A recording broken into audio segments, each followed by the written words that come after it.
안녕하세요. 행복여행입니다. 오늘은 시크릿을 들고 와 봤어요. 읽은 지는 꽤 됐는데, 어, 사실 오디오북을 뭘 해야 할까, 유튜브를 뭘 해야 할까, 이것저것 시도를 하고 있는 중이라고 할 수 있거든요. 그래서 많은 분들이 읽으셨길래 저도 가지고 와 봤습니다. 책은 사서 보는 게 제일 좋아요, 여러분. 아시죠? 네. 저는 책을 소개하는 사람이 되었으면 좋겠네요. 이 책은 수세기 동안 단 1%만이 알았던 부와 성공의 비밀이라는 부제가 붙어 있고요. 살림비즈에서 출판된 책입니다. 제가 19페이지부터 읽어볼게요. 이 중간에 몇몇 분들이 자신들의 의견이나 하면서 느꼈던 것들이 나와 있는데 그런 부분은 조금 건너뛰고 읽어보도록 하겠습니다. 시작할게요. 비밀이란 무엇인가? 당신은 아마 궁금할 것이다. 비밀이 대체 뭔데? 라고 중얼거릴지도 모른다. 이제 내가 비밀을 어떻게 이해하게 되었는지 이야기하겠다. 우리는 모두 무한하고 유일한 힘에 따라 움직인다. 모두 정확히 똑같은 우주 법칙들을 따라간다. 우주에 흐르는 자연 법칙은 매우 정확해서 우리가 우주선을 제작하고 사람을 달에 보내고 우주선이 착륙할 시간을 극히 섬세하게 예측할 때 법칙이 맞지 않으면 어쩌나 하고 걱정할 필요가 없다. 법칙이 맞지 않으면 어쩌나 하고 걱정할 필요가 없다. 당신이 어디에 있든 그곳이 인도든 호주든 뉴질랜드든 스톡홀름이든 런던이든 토론토든 몬트리올이든 뉴욕이든 우리는 모두 동일한 힘에 따라 움직인다. 그 힘은 법칙이고 그것은 바로 끌어당김의 법칙이다. 비밀이란 바로 끌어당김의 법칙을 말한다. 당신의 인생에 나타나는 모든 현상은 당신이 끌어당긴 것이다. 당신이 마음에 그린 그림과 생각이 그것들을 끌어당겼다는 뜻이다. 마음에 어떤 생각이 일어나든지 바로 그것이 당신에게 끌려오게 된다.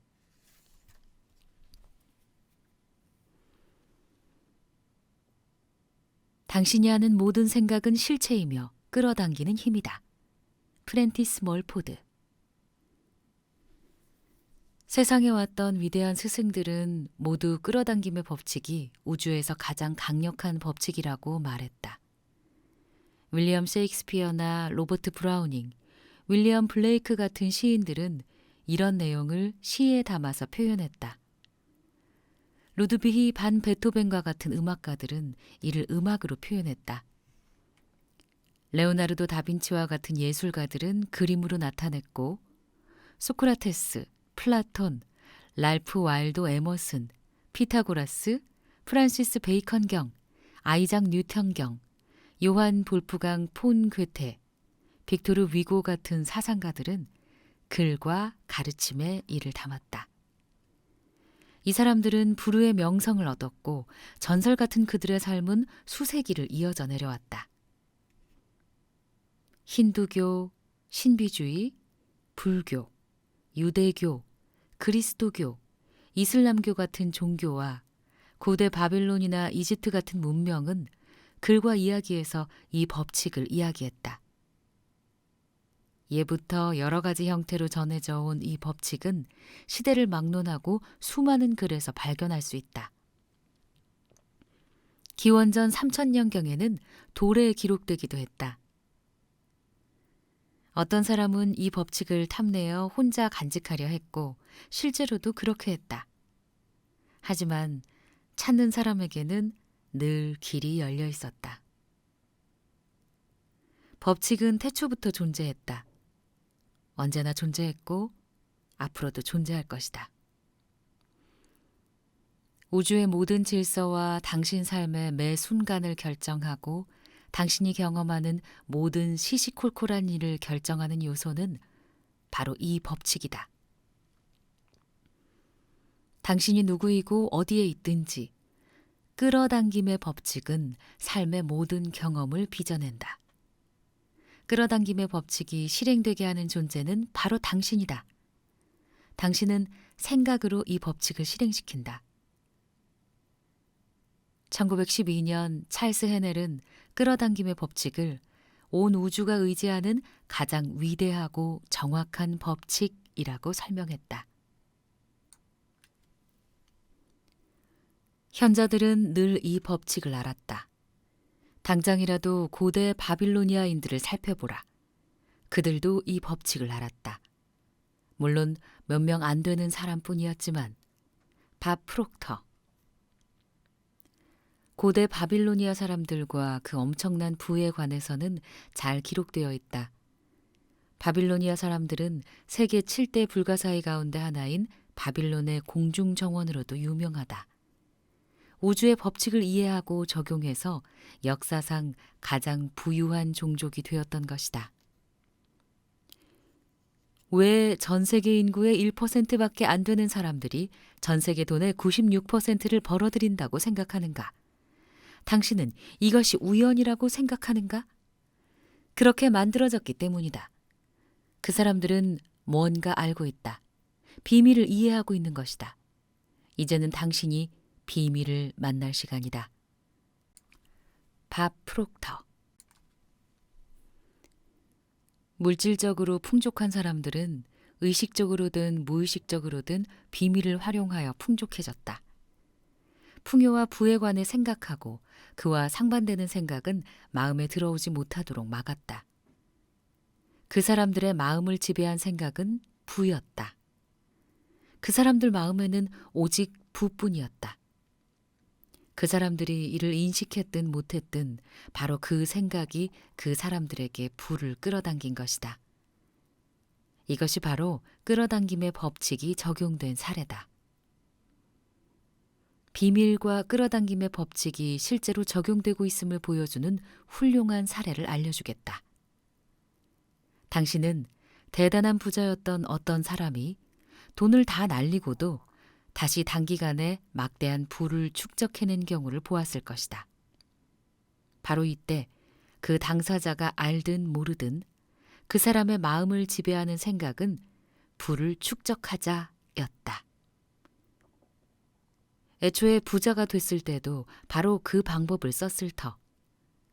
그러고 나서 돈을 잃어버리면 어쩌나 하는 두려움이 마음속에 들어오게 되었고 시간이 흘러 그 두려움이 마음에 가득해졌다. 부를 생각하는 쪽에서 손실을 생각하는 쪽으로 옮겨가서 결국 실제로 잃어버리고 만 것이다. 하지만 다 잃고 나자 더 이상 잃어버린다는 두려움이 없어지게 되었고 다시 부를 생각하는 쪽으로 기울어졌다. 그들은 그렇게 해서 부를 되찾았다. 끌어당김의 법칙은 당신이 무엇을 생각하든 그 생각에 반응한다.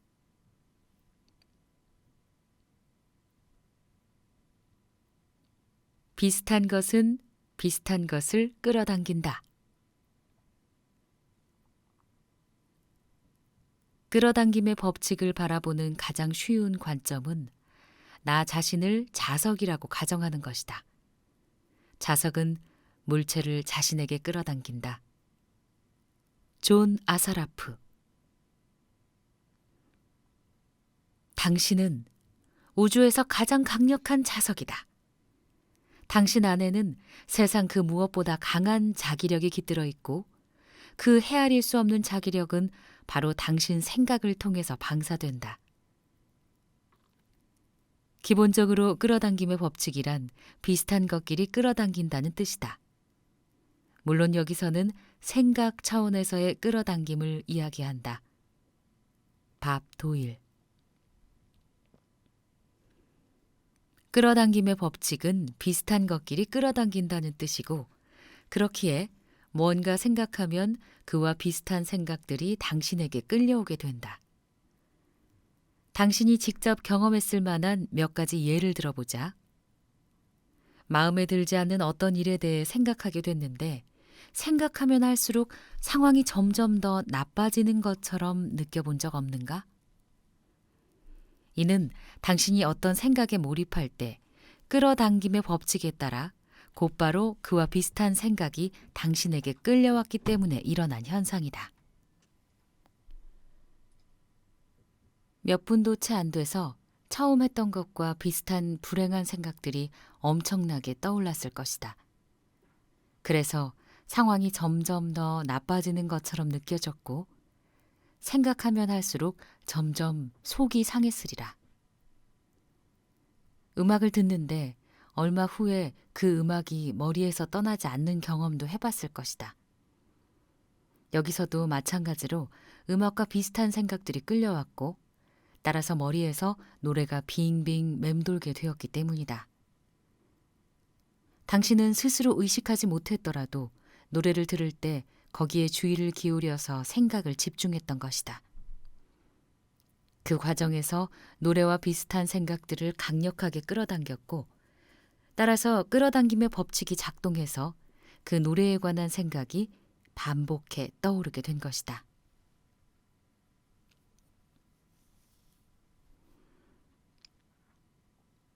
인간으로서 우리가 할 일은 원하는 대상을 집중하여 생각하고 그 대상이 어떠해야 하는지 아주 명확하게 정하는 것이다. 그러면 우주에서 가장 커다란 법칙인 끌어당김의 법칙이 발동된다. 당신은 자신이 가장 많이 되고 싶어하는 존재가 되고 당신이 가장 많이 생각하는 것을 끌어당긴다. 존 아사라프. 지금 당신의 삶은 지난날 당신이 한 생각들이 현실에 반영되어 나타난 결과물이다. 과거에 한 생각 중에는 훌륭한 생각도 있고 그렇지 못한 생각도 있다. 누구나 자신이 가장 많이 생각하는 것을 끌어당기기 때문에 지금까지 당신이 삶의 여러 가지 일들에 관해 어떤 생각을 해왔는지 알아보기란 어렵지 않다. 당신이 뭘 경험했는지 살펴보면 드러나므로. 지금까지는 그랬다. 이제는 비밀을 배우고 있으니 알고 나면 무엇이든 바꿀 수 있을 것이다. 마음으로 본다면 손으로 쥐게 될 것이다. 밥 프록터. 마음으로 원하는 것을 생각하고 그 생각이 마음에 가득하게 할 수 있다면 그것이 당신의 인생에 나타날 것이다. 게다가 그 원칙은 고작 3마디로 요약할 수 있다. 생각이 현실이 된다. 마이크 둘리. 이 강력한 법칙을 통해 생각이 실체가 되어 삶에 나타난다. 생각이 현실이 된다. 이 말을 반복해보라. 이 생각이 당신 의식에 스며들게 하라. 생각이 현실이 된다.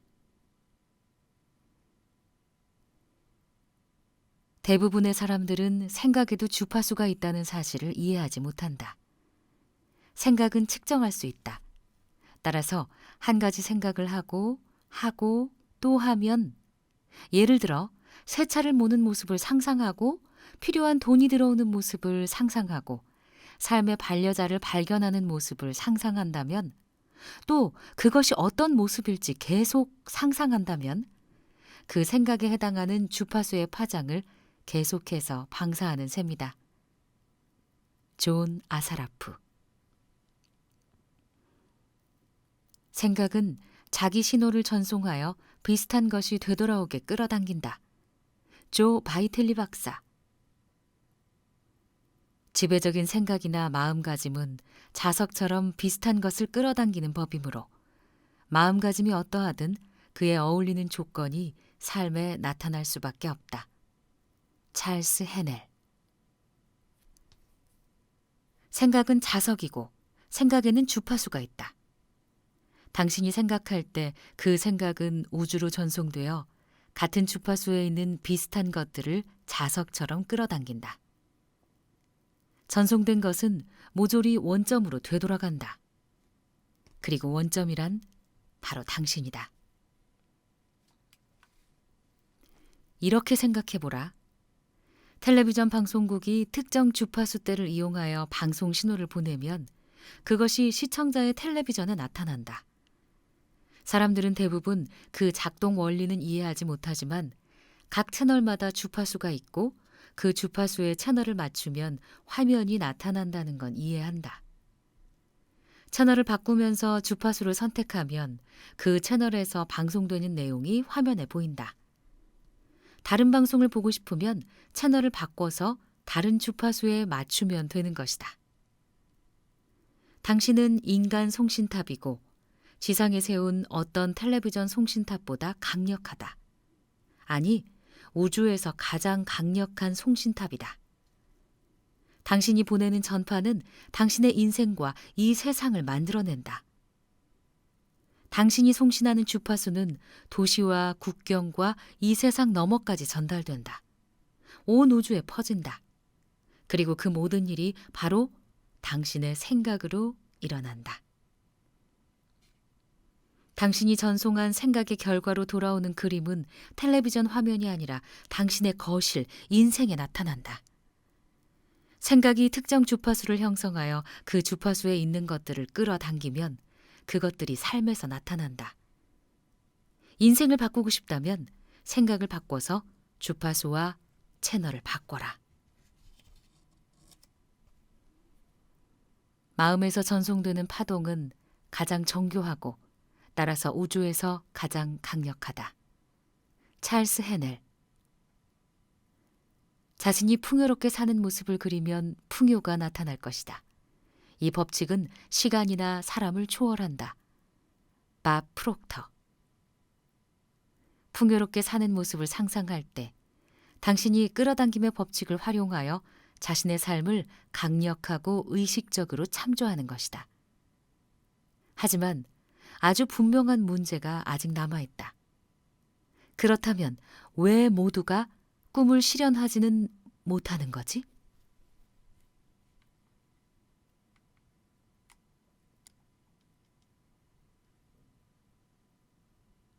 오늘도 행복을 여행하는 당신이 되기를 바랍니다.